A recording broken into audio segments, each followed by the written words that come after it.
Hi pals, I hope you're doing all kinds of well. Today I'm going to share with you all the books I read in the month of August. I was taking part in 2 readathons in August, in Pixarathon and in Women in Translation Month, and I'm filming this in an evening which I have never done before.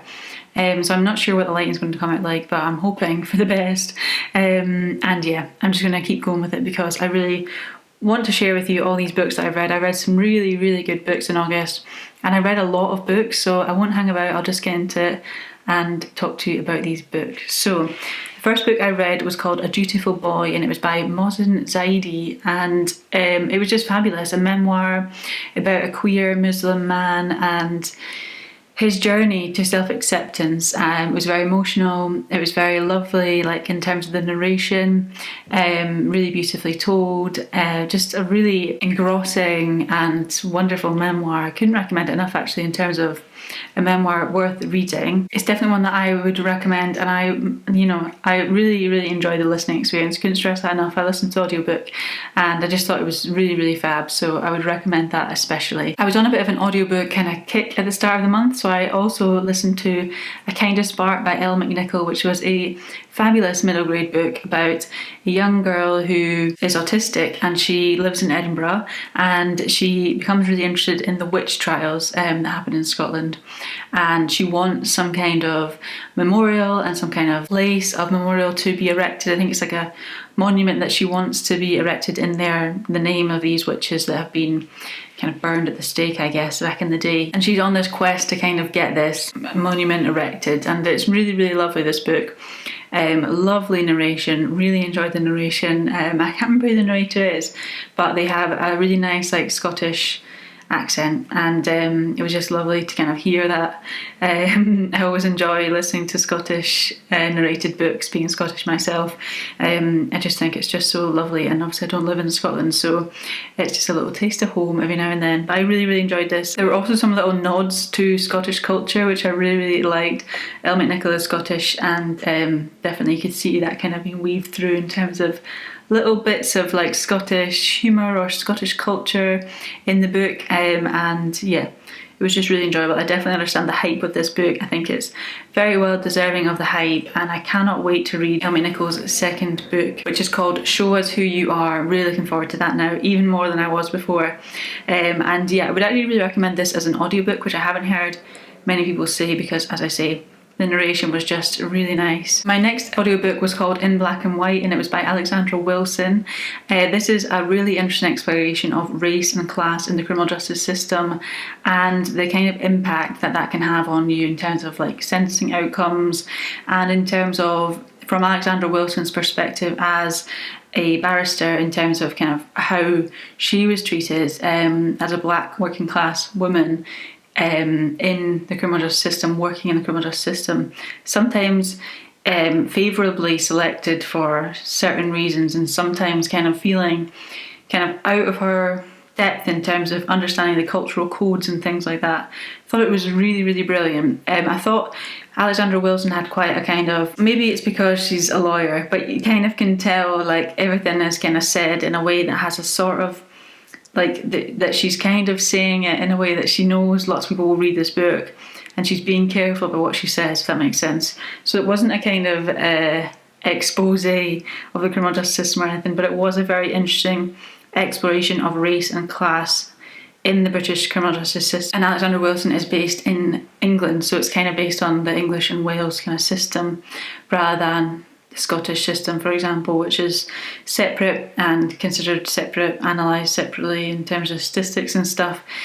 So all the kind of focus was on that. But really, really interesting, and kind of thinking about the way the criminal justice fails people, this criminal justice system fails people, and also how it has improved over time. And yeah, I just really find everything like that interesting. My background is in criminal justice, so I'm always interested to read about these kind of things and kind of see different perspectives, see different points of view and stuff like that. I then read The Baby Is Mine, which I don't know if I ever featured this in a vlog. I was vlogging my way through August, And some of these books were definitely in vlogs, I remember, and other ones I'm not sure if they actually made it into vlogs or not. The Baby Is Mine is by Oyinkan Braithwaite, and Nigerian writer who wrote My Sister the Serial Killer, and a short story called Treasure, which I loved. I really, really loved that. I thought this was just okay, really. It's very dark, it's very twisty. It's about a man who, at the beginning of lockdown, the city just gone to lockdown, he ends up locked down with his aunt, and I think it's like his aunt's husband's mistress, if that makes sense. And there's a baby in this house, and both women claim the baby is theirs, and it's all about kind of whose baby is it really. And to me it was like quite creepy, atmospheric. I think this kind of isolated lockdown thing is something that like we can kind of all understand to some extent, whether or not we've lived in countries that have gone into a full kind of lockdown or not. The kind of time period that everyone's lived through. It's a different kind of eeriness that adds to the story, which was really, really interesting. Creepy. It felt like a bad dream. Like, it felt like he was just going to wake up at some point and it would just be, you know, a bad dream. And that was kind of, if it was happening to me, I would just be like, this is just a dream that's just not ending. Like, it's so creepy, and just, it kind of in some ways felt really real. But then in other senses, the character development was weak. And I felt like the ending was quite weak as well, and I was a little bit disappointed in that. So I think I gave it like 3 stars, because there were some positives and some kind of drawbacks for me. But I still stand by Treasure being absolutely brilliant if you want to read something by this author. And then I went through a phase, and I did a vlog about this, where I finished up a lot of books I had on the go. So I'll talk about them here. First book was Crosshairs by Hernandez. This is a really brutal, violent book, which is all about kind of set in Canada. It's a dystopian book, and it's all about considering a world in which there's a sort of environmental issues that cause a collapse in systems, and the result of that is that there's an uprising of kind of right-wing ideology, which results in a formation of something called the Boots. And the Boots are responsible for gathering up the others, which is basically mostly LGBTQIA plus individuals, but also anyone who is not white. And so it's kind of like a really, really large portion of the population that they're gathering up, and horrific acts are committed to the others, and it's kind of described in quite a lot of detail. So it was a really, really difficult read, which is why I'd kind of had it on the go for so long, because I just was like, I'm not sure I can actually finish this book. It's so brutal. I'm glad that I did finish it though. It was a really difficult read, but you know, it does deal with some really interesting themes of like this environmental issues, which lead to scarcity of resources, and then that leads to people becoming more and more desperate and having to make difficult decisions, but equally an opportunity arising for kind of far right ideologies to progress. And you know, it was too close to, you know, you could imagine that being a possible future, which I think is one of the creepiest things about dystopian books, is when they really feel like this is actually something that could happen. Because I've read dystopians in the past that I really liked, thought they were really creative, but like they didn't have that kind of creepy, too realistic side to them, whereas this did, and I just thought it was really well done. A really skilled writer as well, and I think it's always a really good kind of test of a writer's ability to make you feel like it's just like a real world that you're reading about. Really brilliant. So I would recommend it, but I would say like content warnings for almost everything that I can think of. And there, I put some content warnings on Storygraph, but I'm not certain I actually put like an exhaustive list, because there was just so many, and I read it over such a long period of time. But it's up there if you do want to have a look at that. I then read the Flatey Enigma, which is an Icelandic title, and it's by an author called Viktor Arnar Ingolfsson, and it's translated by Brian Fitzgibbon. And this was a really interesting mystery, kind of in the style of like a Dan Brown, in terms of like there was this historic document that was like uncovering clues, and you're kind of following the mystery unfolding. At times I felt like we lacked like a detective main character. I love a detective main character, and at times I kind of missed that in this, but equally, what the author did was quite clever. I love the setting on the Isle of Flatey, which is in like West Iceland. There's like a small island, and yeah, it's a really, really beautiful, special place. I've been there and really, really liked my time there. And I think it was amazing to see that kind of coming to life, and like thinking about the author's process in terms of like crafting this story and the research they must have done and stuff like that. And I think the author has ties to the island, kind of maybe his grandfather, I want to say, maybe was somehow connected to the island, but I can't remember. I think it was like in an afterword that he mentioned something about that. But I thought that was really cool to see this island being brought to life through this story. I really, really loved that, and I would actually read more from this author because I really liked the way the story kind of unfolded and the mystery kind of was revealed to us. Yeah, really, really interesting and engaging mystery novel. I then read a short story collection, or at least finished a short story collection called Afterparties by Anthony Veasna. So I think you pronounce it as, but I'm sorry if I've butchered that. This I thought would be a favourite. Like, I was really, really enjoying the start of the collection, and it didn't really build in the way I hoped it would. You know, it's mixed. Sometimes with a short story collection, it's quite rare that you love every story. And so, yeah, I thought it was a really talented writer though, and I would really recommend reading it if you get the chance. But yeah, maybe not a favourite, but still a really solid and good short story collection. Really interesting themes, kind of focuses around Cambodian refugees living in America and the lived experiences of those people and the generations that come after the initial people who were displaced. And yeah, they're kind of American children, I suppose, and kind of the gap in terms of experience of those born American children versus their parents who were born Cambodian, and kind of really interesting themes, a lot of really interesting themes. My favourites in the collection were Three Women of Chuck's Donuts. I'll just read it from a journal. Three Women of Chuck's Donuts, The Shop, Human Development, Generational Differences, and Somali Saray Somali. So if you've read it or plan to read it, those are my favourites of the collection. I've just realised that I should have been holding up the Flatey Enigma because I do actually own a copy of this book. So this is it. I just realised that it's been sat there, and I've forgotten to do my booktuber holding up a books thing. But the next book that I read is also one that I have to hold up because it's absolutely huge, and it's a hardback, which is just really not my style. I'm way more of a paperback kind of reader. I love a paperback.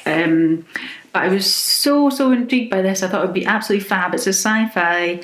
It's set between Earth and Mars, and Earth kind of exists in a sort of capitalist society, and then Mars is more of like a communist sort of society, or well, I don't know if that's quite the right kind of categorization, but that was kind of how I read them anyway. And it's about this group of teenagers who have been living as Martians on Earth for a period of time, and then return to Mars, and it's their experiences, and kind of there's quite like a little bits of like culture shock in it and stuff like that, which I thought was really, really interesting.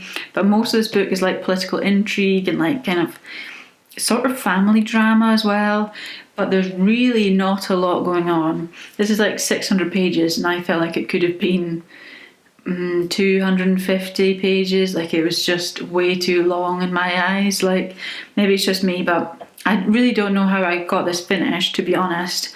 But I'm glad I did, because I bought a hardback of it, which is just so unlike me. I was just so excited for it, and I really thought it'd be brilliant. It just sort of disappointed me a bit. And in particular, what disappointed me is that there's no kind of strong character that you're really focusing on. You're getting like several points of view, but not consistently. And yeah, I just didn't really like grasp onto a character, because I think if I had a one character that I was just following, I would have been able to finish this and like really like be able to say something really good about it. But I just, yeah, it kind of lacked that for me, and kind of lacked a lot of things. So it was disappointing, but it wasn't necessarily a bad book. I just went in with different, maybe it's something like I was expecting something other than what it was, or maybe it's just that it wasn't, you know, right book, wrong reader is definitely a thing as well. could be that. But yeah, really disappointed in this one. Quite sad about it. I also read another collection of short stories and another Icelandic title this month. It's called The Book of Reykjavik, and it is delivered by Comma Press, who very kindly sent this copy all the way to me in Iceland, which I thought was so nice. And I really, really enjoyed this. And this is not my first title in their Reading the City series. I really, really enjoyed another one I read. I think it was called The Little Book of Shanghai, if I remember right. I really enjoyed that, and it was quite kind of like sci-fi almost, a little bit, like way more kind of sciencey or like unusual things happening.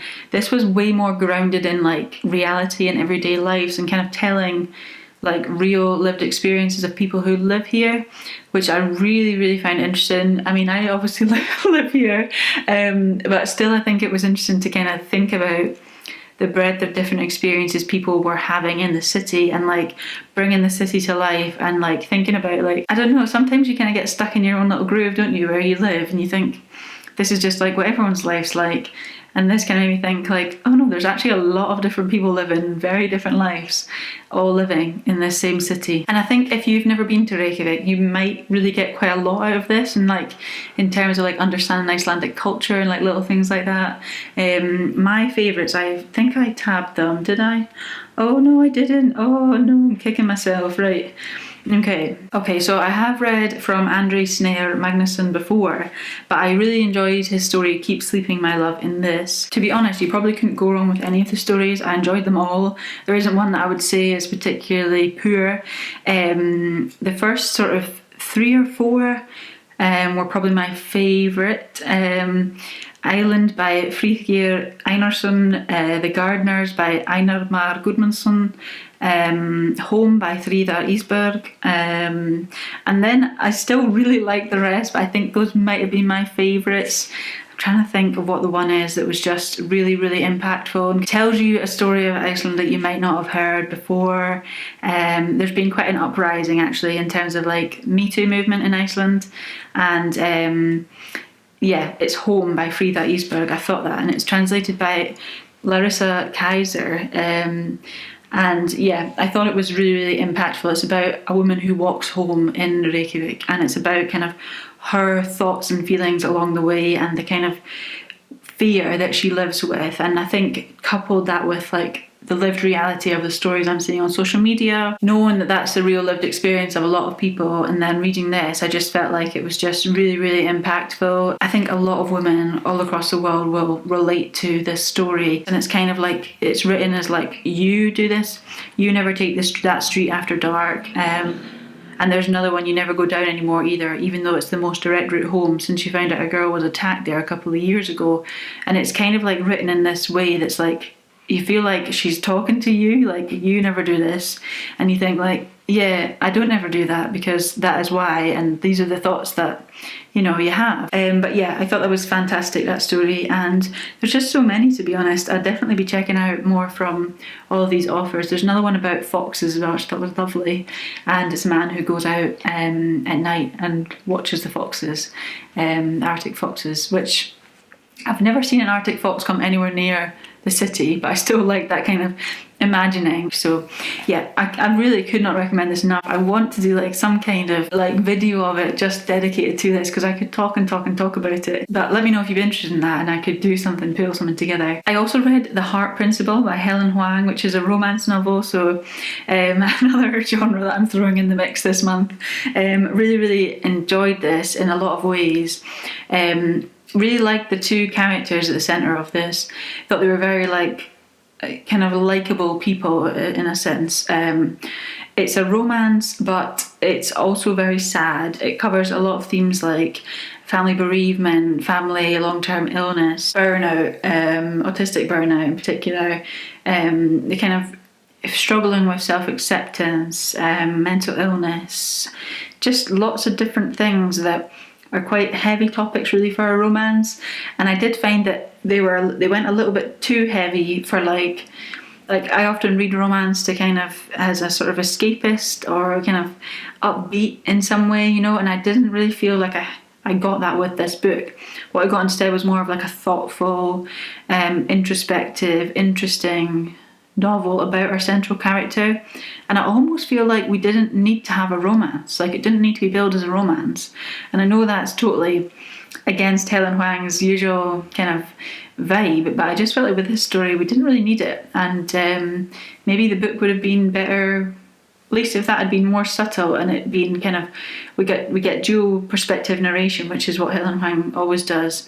But maybe if we just heard our main character, our female main characters, I think her name was Anna, if I remember rightly. I haven't written it down here and I don't have the physical copy, but I think her name was Anna. If we had just had her perspective, I think it would have been a different book, and maybe a stronger book in a sense. Like, the romance for me just kind of, there's these like really awful, horrible scenes happening, and then it would be like, and then they had sex, and it would be like this really sort of sexy scene, and I just felt like it was a bit kind of choppy.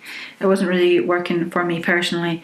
But what was really interesting at the end is that Helen Hoang writes about it being based on her own lived experience and some of the experiences she had over the last couple of years, and I thought that was really interesting and very brave to kind of bring your own story in a fictional format, but then then own it in a sense. Like, you could have just left that as a fictional thing, and I think it's pretty brave to say, actually, this is something that I've experienced, and so this book is written with a lot of me in it. So yeah, I really like Helen Hoang. I'll read whatever she writes next. So yeah. I then went on a little bit of a graphic novel kick. So it started off with Lumberjanes, which is like a series of like, it's about like a camp and a group of friends, and they're all at this camp, and it's like adventure, a little bit fantasy, kind of quite silly, funny, light-hearted stuff, really. I thought I'd read volume 1, but I hadn't, so I jumped straight into volume 2 thinking I'd read volume 1, and I was a little bit disjointed, but that's my own fault because I'd read a graphic novel adaptation,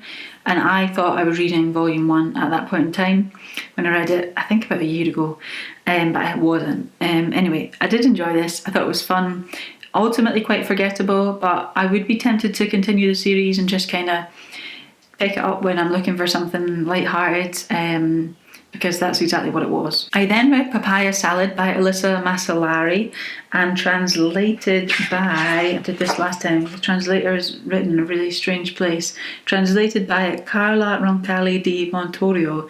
I loved this, really, really loved the narration, beautiful narration, and a really kind of unusual story. It's a great uncle tells a story to his great niece, I guess you would call her, at a family dinner when she's a child, and it's about his experience of, he's a Thai, he's born Thai, and he goes to Europe as part of the military, as part of, I think, the military or the government. It's a bit unclear. At first he says it's the military, and then he ends up working in like the embassies and stuff, so I was a bit confused. But yeah, he kind of tells her this story, and then it starts with this family dinner where he starts to tell the story, and then you're kind of flashing back to his life and really kind of telling the story through his eyes. Really, really interesting and unusual, and kind of to see this place and time, like 1940s Europe. He was in Italy and he was in Austria, and to kind of see it through this kind of unusual lens, I guess, it was really interesting. But honestly, these illustrations are just stunning. Like, it's this sort of pastel-y colour scheme, which is really, really beautiful, and the illustrations are just gorgeous. And it's not like, it's kind of, because it's told to a child, the initial story, it's kind of told like a little bit family friendly almost, which sounds strange because there's some like obviously really horrible things are happening around, but it's told to a child, so it's kind of told in a different way than maybe you might tell it to an adult, the story.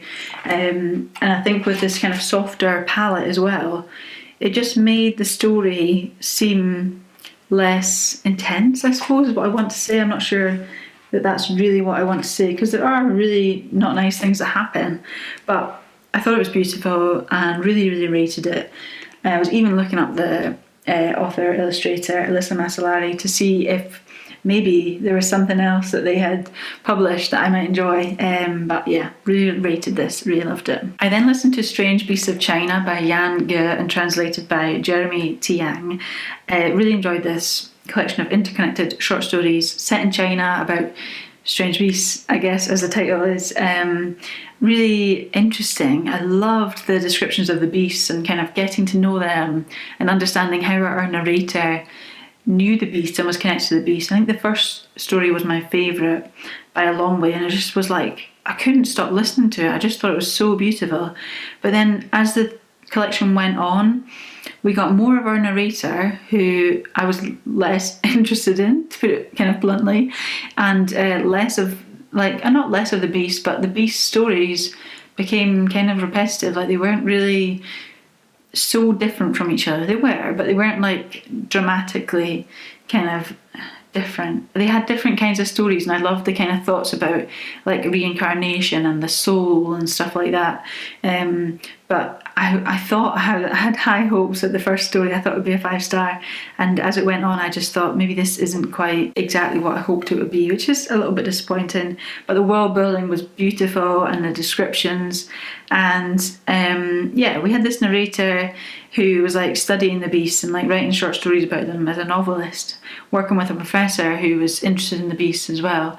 Not sure that she kind of was her potential was fully realised. Felt like she could have maybe been a little bit more fulfilled as a character, or some kind of aim that she had. Maybe it was a little bit kind of, not the best, but I still enjoyed it. And I will say at the end, there is a sort of afterword, and I'd love to know if you read this, if you made any sense of that afterword, because I was so confused. I had read the book a certain way, and then at the end, the afterword, I was like, did I read the same book? Like, have I read this book wrong? I wasn't sure, and I wondered, because I was listening to the audiobook, I wondered if maybe I'd missed some clues that would make the afterword make sense, if that makes sense. So I'd love to hear, if you have read it, what you thought of that whole thing. I then read a very quick read. It's very, very short. It's called Cry Wolf Girl by Ariel Slamet-Rees. This is the writer-illustrator who wrote Witchy, which I loved, and I read it. This is, the story about the boy who cried wolf. This is the girl who cried wolf, and it's basically a retelling of that. And to me, it doesn't really do anything. It kind of talks a little bit about trauma and stuff like that, which is a bit more different than the traditional tale, but I didn't feel like it was really doing as much as I wanted it to do.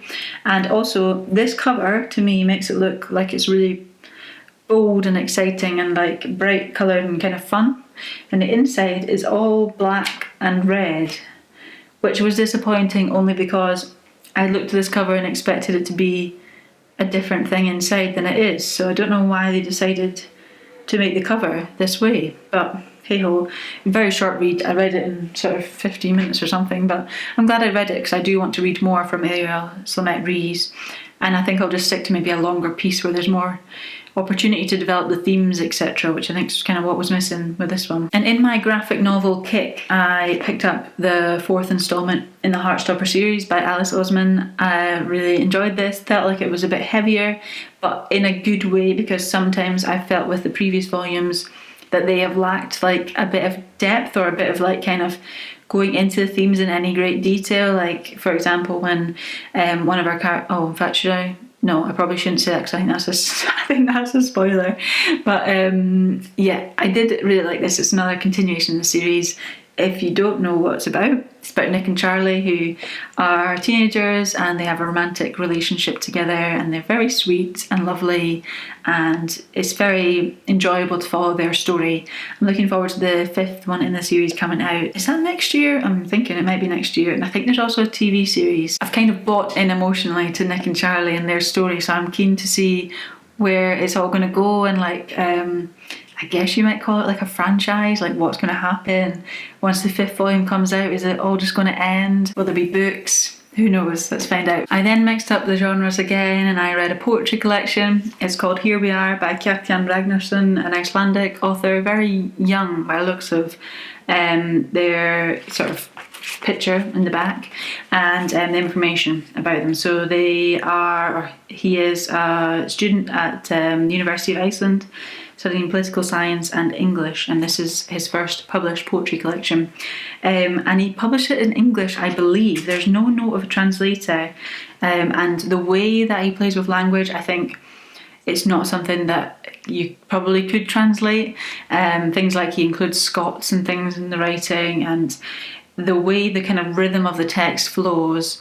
Sometimes with poetry, when it's translated, that rhythm is lost, and that wasn't lost with this. So I kind of felt like, no, it's definitely kind of written in English. But yeah, really creative. You can tell that he's a linguist. I thought it was really kind of interestingly pulled together, and lots of kind of imagines the city, and you meet different people in the city, and like little snapshots of like city life and like little things. And for example, he talks about consumerism and the need to keep buying things, and then there's these public service announcements that come out, and yeah, just I thought it was really, really creative, and I really look forward to reading more from this poet at some point, hopefully.